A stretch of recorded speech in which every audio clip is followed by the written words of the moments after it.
IPMNation.com. This is NV Shields of the band Neverless, and you're listening to Local Outbreak on IPM Nation and 100.1 The Planet.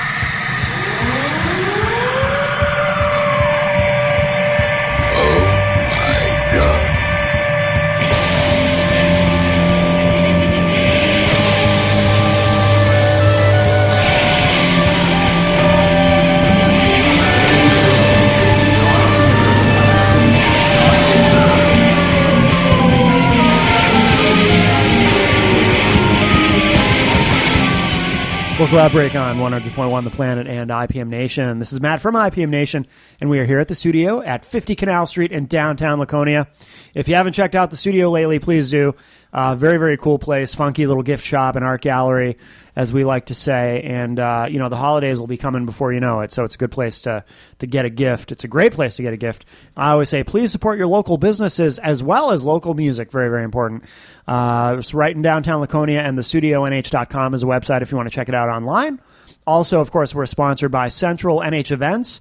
If you need a DJ for your event, you can go to centralnhevents.com and hire Tim Martin. He is phenomenal at what he does and is a big part of what makes this show possible and has been for several years now, actually. Also, of course, Tweak Sound and Mastering in Concord, New Hampshire. Matt Marcil is a great person to see if you need some recording done, engineering, production. He can even, if you need a musician to play on something you're doing, he's one of those guys who can play multiple instruments who I'm always jealous of. So tweaksound.com is the website. And also Sonic Wallpaper, now in Laconia, New Hampshire, which is Ryan LeMay's organization that he started up with some people and providing music lessons to folks and a lot of kids who wouldn't otherwise be able to afford them. So that's very cool as well. And joining us tonight is Nathan Shields from the band Neverless. How are you, sir? I'm good. How are you? You are the brother of Christian Shields, who we had on the show about a month ago, I think. Something like that. So you guys used to be in a band called Dreamer together. Yep. And now you've got a new band. Do you say it Neverless or Neverless, or how do you? I pronounce it Neverless. Okay. Some people will say Neverless and tend to enunciate the second part of the phrase. Right, yeah. All right. I want to make sure I'm putting the emphasis on the correct syllable. Like I said, when I say it, it's Neverless, and that's how it kind of came out when the band and I were deciding on the name. What does it mean? Does the name have any particular meaning, or? It just kind of came out. We're just kind of throwing random syllables and words around, and me and my guitarist mainly liked it because it can be anything. Yeah, it's got that ambiguity to it. It can be anything we want it to be. We're not confined to a label. The sky's the limit. Yeah, that's cool. And you've got an EP coming out end of September? Well, end of September, beginning of October. Okay. We're solidifying that date right now as we speak. So. Okay. But we're going to hear some tracks tonight. Yep. And so this is like a world premiere, a world radio premiere? I'd have to say so, yes. We like the world premieres on Local Outbreak, so all right. Well, that's basically what we're trying to do. We've been gigging around a bit here and there, but we haven't really put any heavy gigging in just yet. I wanted to wait till we have music for people to listen to. Cool. Well, let's play something. What do you want to play first? We actually released this single, and some people have listened to it. Let's do our debut single, Sin. All right, so this is Sin from Neverless here on Local Outbreak on IPM Nation and 100.1 The Planet.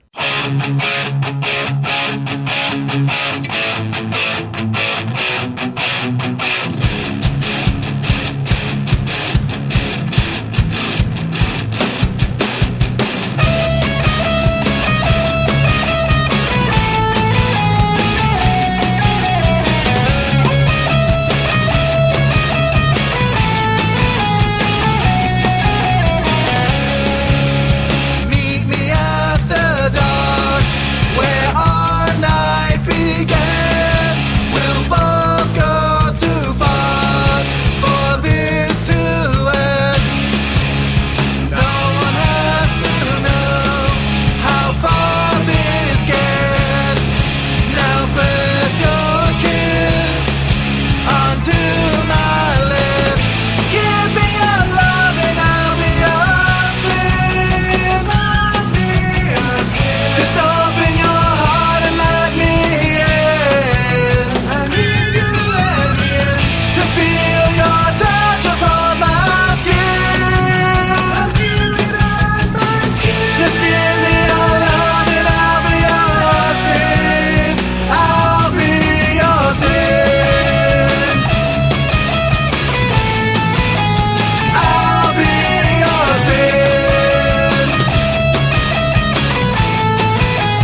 Local Outbreak on 100.1 The Planet and IPM Nation.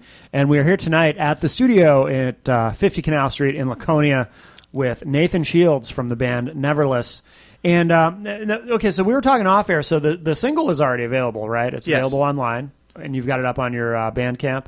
It's on our Bandcamp, and if you go to our Facebook, facebook.com/neverlessmusic, it actually will link you right out to the Bandcamp from there. Okay. Now, how long has this project existed? Because this is relatively new, correct? It's a relatively new project. I mean, myself and my bandmates, we've probably been jamming together for a solid year and a half, 2 years. Okay. But we've really started pushing our existence, I want to say, with probably about this time last year. Okay. So... And did this grow out of Dreamer in a sense, or what was the transition from that band to this one? Well, unfortunately what happened is my brother and I just, at that point, decided to part ways from our old project. And I personally wanted to try keeping it going. So I had a good friend of mine who's the drummer now of our project, Mitch Silva. I had him come in and play drums, and I moved forward to rhythm guitar and vocals. And we were trying to relearn the Dreamer songs that we had written with me on vocals. Yeah. And, after probably a solid month of trying to basically retool everything with me on vocals to try to do Dreamer again. Yeah. My bandmates and we were just chatting. We're like, you know what? We're kind of almost paying tribute to a band that doesn't exist anymore in a way. Yeah. It was kind of like what the conversations kept getting steered towards. We kept practicing this way more and more. Yeah. So I'm like, well, you guys want to just start from scratch then? And they're like, yeah, why not? So, after that, we just started, jamming and started working on music. I mean, I had a couple songs that I had started writing on my own and brought them to the table. And you're hearing what the band, did with them as we go on to the show tonight, what we've created so far. And we're actually in the process of, starting to write some more now, actually. And it's really we're really finding our muse as a group, writing together and really finding our place within with each other, writing music. Yeah. So it sounds like you're on the right path, and it was a good decision. But at the time, I mean, did you feel good about making that change in the moment totally, or was there a part of you that was kind of ambivalent about it because Dreamer was what was that, like 4 years that you guys did that, or closer to 3, I think. Okay. But I mean, with Dreamer, we toured so much. I mean, we played up pretty much from, I think, as far north as I'm going to say Manchester, New Hampshire. Yeah. And as far south as Long Island, New York. Yeah. And in parts of Connecticut, parts of Mass, and Rhode Island, where we're from. So to kind of take all that and sort of put it on the shelf, so to speak. I mean, obviously you still have all those contacts and everything, but to put all that aside and start something new, I mean, was that scary at all?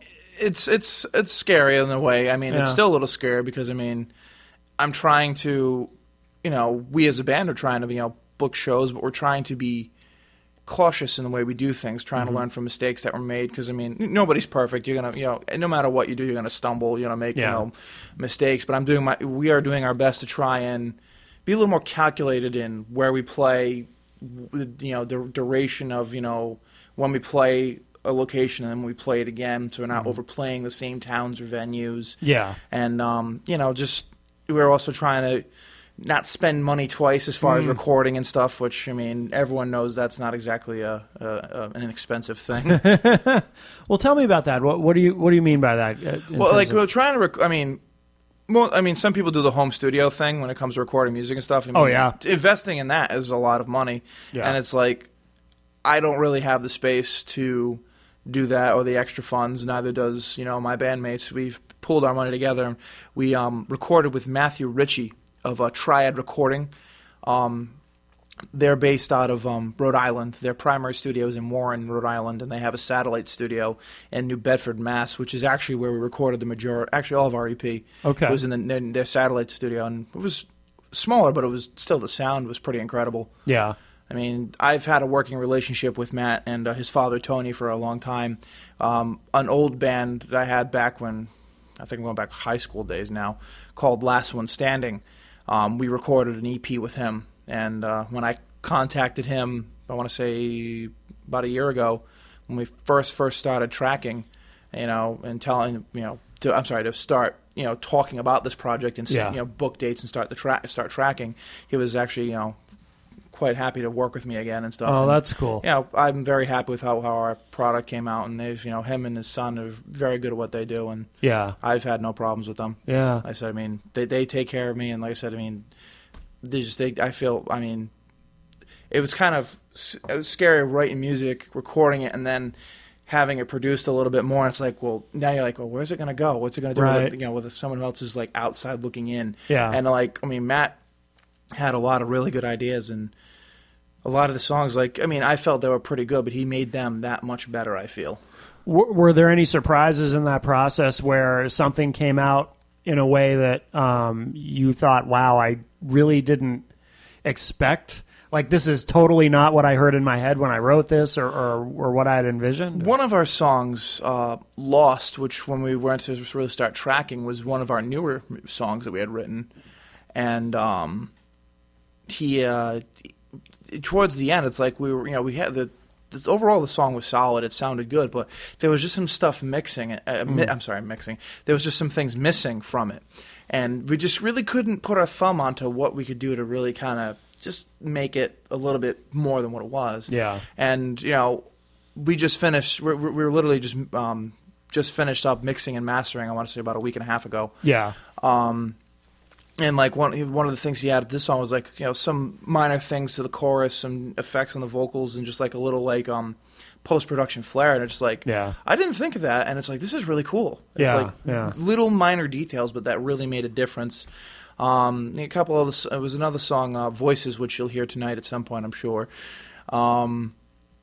There's a part in the verse where there's actually a fair amount of space between the end of one line and another line of lyrics that has a really nice effect on the vocals, a nice trail that kind of fades back into the music. Yeah. And you'll hear that. I mean, if you're paying attention when you listen to that track, you'll hear it, I'm sure. Yeah. But I mean, I could talk about it all, for probably the most of the night, but I'd rather let, you guys listen and Sure. hear what the end result is. Is your approach to the music itself different than with Dreamer? Because with Dreamer, you guys had a pretty specific style. The way we've been writing is mainly most of our writing process as of right now has been either myself or my guitarist, kind of come up with a lick in our spare time. Yeah. And then, kind of have a very loose, rough arranged song, and we bring it to the group as a whole. I'm like, all right, guys, this is what we have. What do you think? Right. All right. What can we do to make it better? Yeah. Or what do you think? All right, let's revamp, retool, let's try a different approach to that. Yeah. I mean, when it comes to songwriting here, it's like, Jake, we actually have another Nathan in the band. Nathan Parenti's our bass player. Yeah. Jake Bedard's the lead guitarist, and again, Mitchell Silva's our drummer. And we try to make sure everyone's input is, taken into account when we're writing the songs. It's not what I think's best or Jake, whatever. It's what we feel will make the song the best we can make it. Yeah. We try all kinds of different things. I mean, some like Sin, which the song you just heard, kind of just wrote itself. It started off literally with just the chord pattern in the verse, and it just kind of evolved after just jamming. And then it's one of those things where it seemed effortless to me to write. To be honest with you, yeah. It was just one of those things that just kind of happened. It That's came. good. It was so fluent. It was kind of like wow. Yeah. Voices for the most part was an already arranged song that we wrote, and we just kind of just tweaked it as we practiced it more. Different, experimented with different phrasings of guitar licks or stuff like that. Yeah.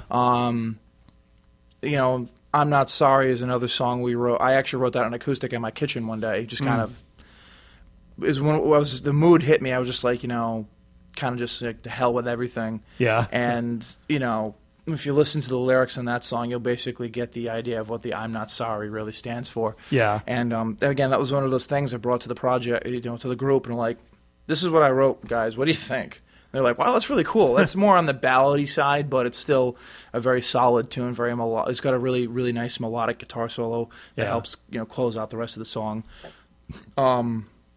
Lost is like a kind of like a hardcore, like melodic rock tune. Mm-hmm. It's got a little bit of like punky, thrashy type drums to it, but it is a really good, really driving song. Yeah. And like I said, that was the one I mentioned before that. It was a newer one when we went to record our EP. Just that one really came together as, we practiced more and more. I mean, some of the lead licks that Jake came up with in the studio were all on the spot. I'm like, I like that. Didn't hear that in my head, but I like that a lot. So this might sound like an odd question, but you'll get it. Is it weird not being the drummer? It is sometimes. Yeah. I mean, are you here? Is it because I just kind of imagine, like, are you hearing him play fills or whatnot, and in your mind you're going, that's not how I would have played that? Or overall, for the most part, I don't really think that. I mean, it's more so like when I hear him play, it's like it's just weird to not be the drummer. I was the drummer of most, of Dreamer for 3 years. I'm a drummer in general of almost 12. Yeah. My guitar playing is around like 8 or 9 years. So drums was your first instrument? Drums was my first love, as they say. Yeah, yeah. And then, I've been singing I've been, choirs in school, and then the shower concerts. Right. I've been, just singing for fun, and in, in ensembles and, other things since probably about the same time I started playing drums, maybe a tad earlier. But, yeah. Sometimes, like, when I hear him play, it's like, can you try it this way? At least I can, it's easier for me to communicate to him what, a suggestion could be, or if, like, someone else in the project has is trying to get something across. Yeah. As far as, like, can you do it this way? I can kind of interpret if they're not entirely sure what they're trying to say. That makes sense, yeah.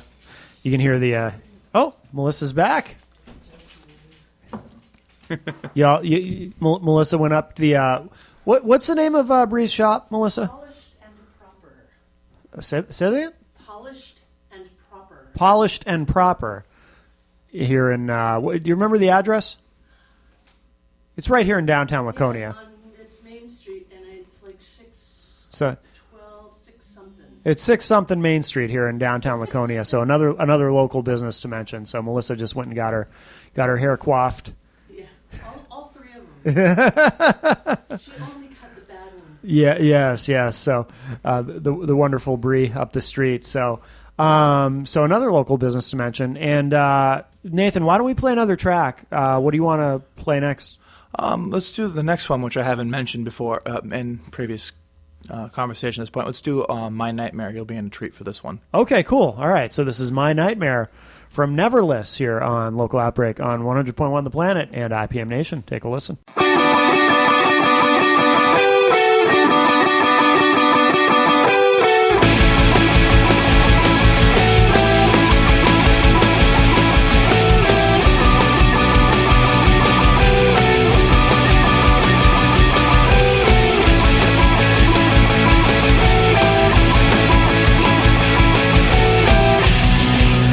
This girl, and she's in my dreams.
Local Outbreak on IPM Nation and 100.1 The Planet.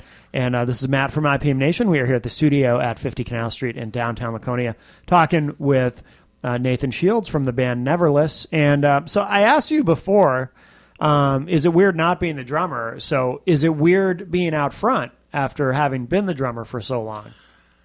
It has been a little bit of adjustment. I'll admit the first few shows I did, I was scared to death. I bet, yeah. It was just, I mean, I'm not afraid to perform. It's just it's a total different flavor for me. So it's like, you know, first time hitting on stage. I mean, a few of my people who know me well who were at my first few shows, like we could see that you're a little nervous, but just as the shows have gone on, I've gotten much more confident. I found my feet in my new role in a band, and I mean, it's definitely different. Yeah. It's, especially, being the vocalist, a little bit more falls on me as far as the performance part, because, I mean, I'm the voice and kind of the face of our project in a way. Right. I mean, that'll be the first person probably some people will recognize as far as, Are you playing rhythm guitar too? Yes. Yeah. Okay. Yeah, I play guitar and sing. Okay. I'm a big fan of two guitar parts in music that I write. So yeah, you get a nice big sound that way. Yeah. Sometimes too, me and Jake will do like harmonized lead stuff, which sounds really cool. Really nice. I'm not a crazy. I can do some lead stuff. I can't solo. I can't really shred, but I can do nice little lead medleys and have a little fun with that. But yeah. Is the material? Is everything in this project original, or did some of the Dreamer material kind of cross over? Everything that you're hearing tonight was just a complete from scratch. Okay, clean slate, started over. Cool. So now, what about in your live shows? In our live shows, the only song that we've really borrowed from Dreamer, I mean, and essentially it's Neverless is pretty much Dreamer 2.0 in a way. Yeah, I guess. Yeah. The one song that we've been playing, which was one of the singles we released with Dreamer before it disbanded, was we've been playing Face Down. Okay. And that's a little more like hard rock, more of like a kick-ass tune. So yeah. Excuse me. I mean, I'm sure it sounds different. It sounds a little bit different. I mean, Mitchell plays the drums a little bit different than how I originally wrote them, which is fine. I mean, I told him when we were looking to reanimate the song for putting it into our live set. He took a little bit of liberty with the drums, and again, I wanted him to put a little bit of his spin on it. Sure. So yeah. My bass player was happy about it because he got behind the mic again. Did he play all the drums on the EP, or did you do any of that? No, Mitch played every single drum track. Cool. Okay. I tracked guitars and vocals. Yeah. My bass player did his bass parts. Jake did backing vocals and the lead guitar stuff, and he did some rhythm things too, because some of his rhythm parts are different than mine. Oh, okay. And why the decision to do an EP? I'm always curious about this because some guests I talk to will do an EP. Some insist on doing a full album. Some just put out singles. So what went into your decision to do an EP? We had 5 original songs. We wanted to get them recorded and get something out to the public. Yeah. Something people could hear and listen to, and it's something, and then within the next month or so they'll be able to physically get their hands on it. Right. Well, what's the name? I forgot to ask you this too. What's the name of the EP? The EP is going to be self-titled. Okay. So it's just going to be Neverless. Yeah. It makes sense to do your first release as the self-titled one. I've always been surprised over the years, bands that don't, they'll put out a self-titled album, but it's not the first album that's self-titled. It's always kind of weird to me. Like Metallica with the Black Album. Yeah. I think Blink-182 did one like that too. Did they? Heart did that. Yeah. Whitesnake did that. I think a lot of bands do that. I don't know why. I mean, it all depends though too. I mean, if your first record you feel strongly about it that it needs a title, I mean, why not? Yeah. But the difference, though, too, is this is an EP. It's 5 tracks. It's, just the beginning of what we're going to be doing. Yeah. And, I don't know for what we're going to do with the next things we record, if we're going to do another EP when we get another 5 songs that we're very, solid with and ready to, start debuting to the public. Yeah. Or if we're going to, go the extra mile and do an LP. We live in an interesting time where you really do have these options. I mean, you always had these options, but like when I was growing up, it was like pretty much once in a while you'd see an artist who would release an EP, but for the most part it was albums. Whereas now, I think with the internet, it makes it so much easier to connect with fans that you can you can really communicate to fans much more easily. Okay, this is what we're doing. We're doing an EP, or we're doing an album, or we're going to do a series of singles and maybe put them into an album later. But you have that with social media and whatnot. It's much easier to communicate with fans what it is that you're doing and you're putting out. Yeah, Facebook, Instagram, things like that do make it a lot easier to be like, hey guys, this is what we're up to. Check this out. I mean, it gives people a sense of they get to feel more included in a project that they really like to listen to, or something that they can relate to. Right. I mean, and obviously the more they know about the people behind the music that they enjoy, I'm sure they find ways to connect with it even more. Yeah, yeah. And that's how I try to write most of my lyrics is, I try to write things that people can, connect to or take something from. Sure. Sure. I mean, do you write all the lyrics in the band? As of right now, yes. Okay. Jake has helped. Jake's an English major. Oh, he's really good with editing. Is he? He's really. He's if I get stuck or I have some stuff that doesn't just flow right, I'm like, Jake, here, fix it. Oh, that's cool. Yeah. But he's really, really, really good with that stuff. Yeah, yeah. I mean, we have a couple songs that we're working on currently right now, and I'm actually stuck, and I gave him what my working chorus is for one of our songs right now, and he's working on that as we speak. Oh, excellent. Good. So, good. We got about 3 songs right now that are in the works. 2 of them, actually, all 3 of them are have solid, loosely working arrangements. Mm-hmm. 2 of them have complete lyrics, and then, like I said, the one just mentioned has just got a working chorus at the time being. So, yeah. I'm hoping we'll have at least 1 or 2 of those solidified. So when we once we get an exact date of our EP release and we start doing, we do our CD release part, and then hopefully, start bouncing around, the New England area. Mm-hmm. In promotion of it, we will have a couple of newer songs that aren't on there that we can show people as well. Sure. Do you think that with this band, is it easier in some ways to book shows with other bands and kind of promote what you're doing, in the sense that Dreamer was kind of there's sort of like an 80s rock vibe there, or however you want to put it, you know what I mean? Dreamer was a little more of a niche type thing. Yeah. I mean, but a lot which of I'm sure in some ways helps you stand out, but at the same time, I can imagine it was a being catch-22 with Dreamer. Some people were like, yes, this is awesome. Right. And for the most part, most shows we played, even if it was something so we played a couple of really heavy metal shows. Yeah. And we kind of stuck out like a sore thumb, but people liked it. Yeah.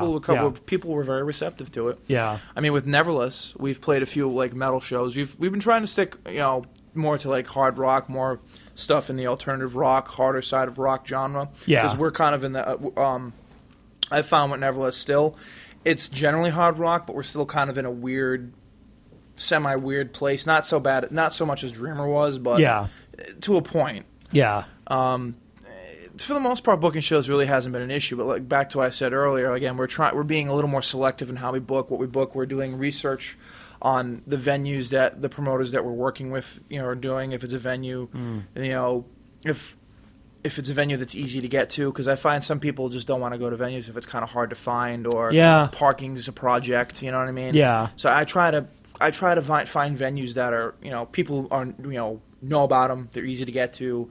Parking is simple, because I feel those things are sometimes are a factor when people decide if they want to come see you at certain venues or not. That's really interesting. That's an interesting perspective, and I think you're right. And but I've never heard anyone really mention that on the show before.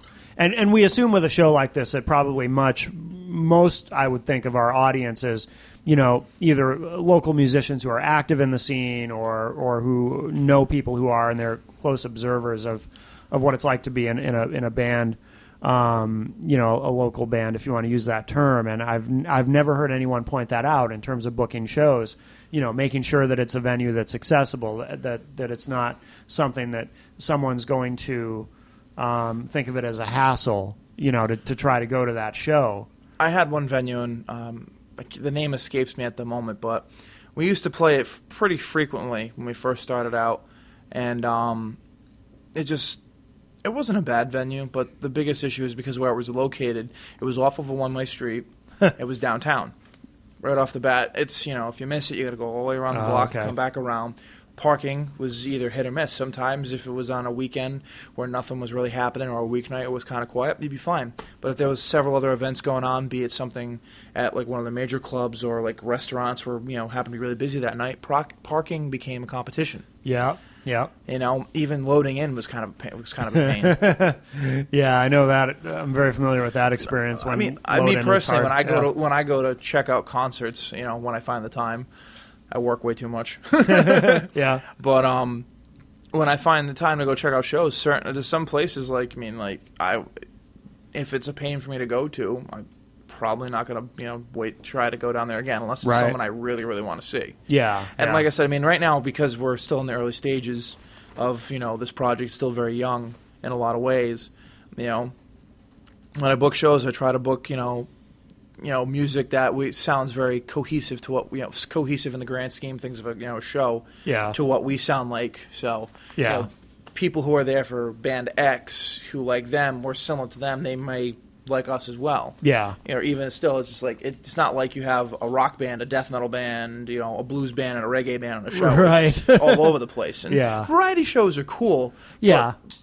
It also, you know, it also depends on how that's, you know, presented though too. Yeah. Yeah. I mean, if you got a death metal band and your reggae band's the one who draws most of your crowd, then you're going to alienate some people. Yeah. That's inevitable. That's unfortunately the issue of variety shows. That's why I mean, again, we've been trying to be a little more tactful and just, you know, playing with bands that we can work together with, both, you know, musically, style, and, you know, things like that. Yeah.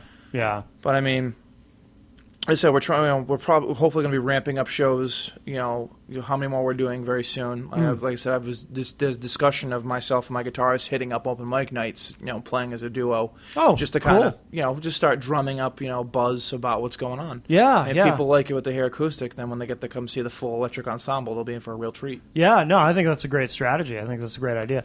And by the way, too, and we're talking off air before the show. You're playing some shows with your brother. You're playing on drums for his project. Yeah, Christian Shields, my brother. Yeah. He you know, he's doing his own solo songwriting thing. Yeah. He when I listened to his EP, I was like, this is really, really good. Totally different style for my brother, but it's very, very well done. I'm very proud of him. Yeah. And he asked me if he wanted me to play if I could play drums for him when he does full ensemble. And I said, yeah, why not? Yeah. Yeah. You know, and it's fun to be behind the kid again, playing for my brother. Yeah. And at the same time, I still have like Neverless, my own thing. So in all reality, I kind of get to explore both sides of my musical. You know, my musical avenues. Yeah, you know, that's really cool. Mainly, you know, my avenue as a drummer, I get to re-explore that again. Yeah. And then, you know, I'm still exploring my avenue as a singer-songwriter and, you know, front man of a rock and roll band. Yeah, yeah, that's excellent. Good. Well, let's play another track from your self-titled EP from Neverless. What do you want to play? We're gonna play "I'm Not Sorry." Okay. All right. Yeah, you mentioned this. You mentioned this one earlier, so I'm interested to hear this. All right. So this is "Not Sorry" from Neverless here on Local Outbreak on 100.1 The Planet and IPM Nation.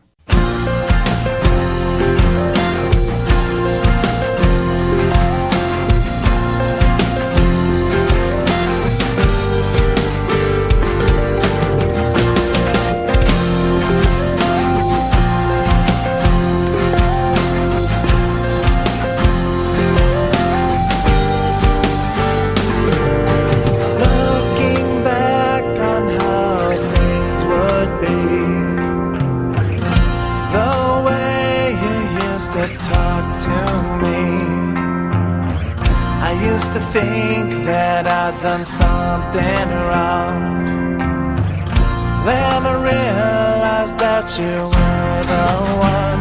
Well, I'm not sorry now for the things I've done. I'm not sorry now for the way things are. I'm not sorry now. I'm moving on. I'm not sorry for everything we've lost. I'm not sorry. I'm not sorry.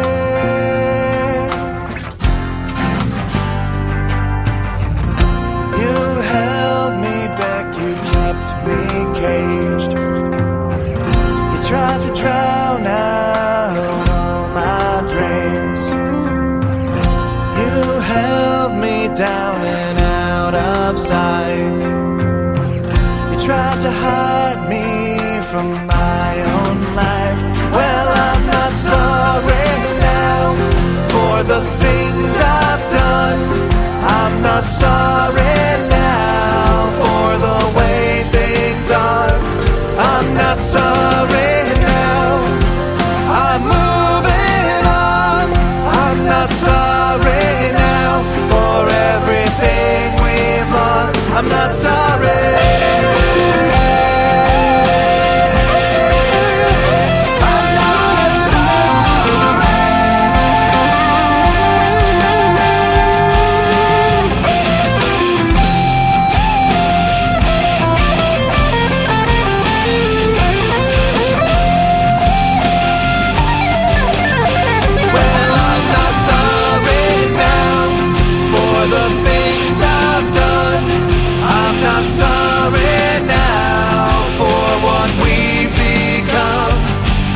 Sorry now for all your lies. I'm not sorry now for living my life. And I'm not sorry now for the things I've done. I'm not sorry now for the way things are. I'm not sorry now. I'm moving on. I'm not sorry now for everything we've lost. I'm not sorry. I'm not sorry.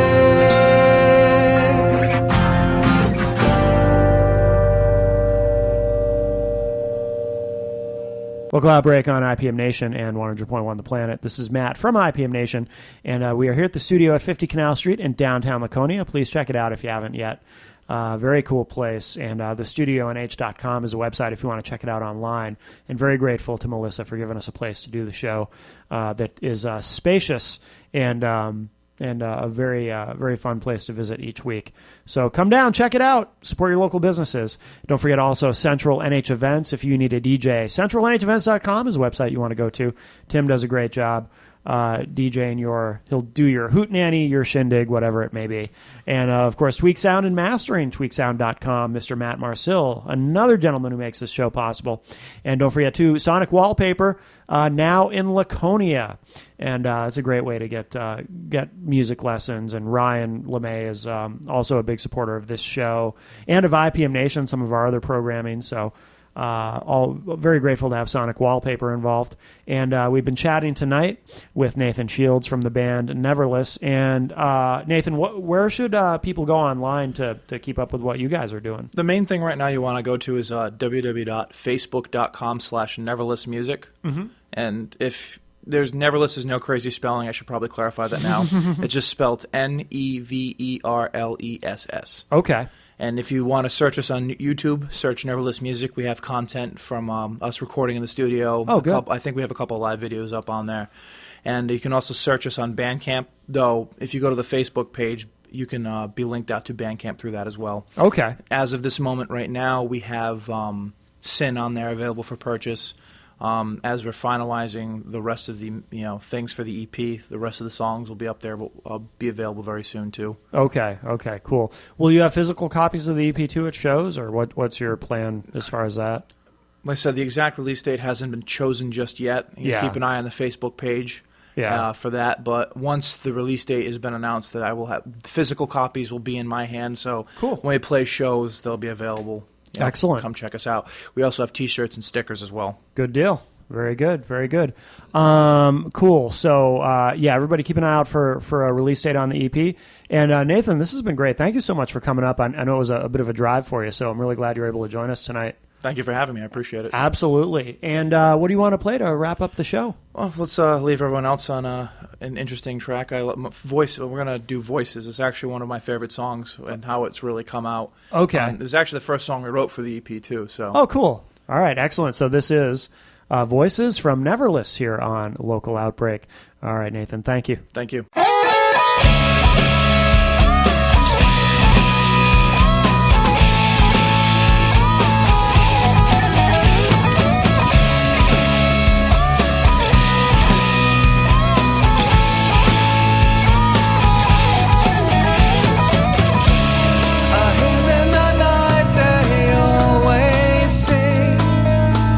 A melody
IPMNation.com.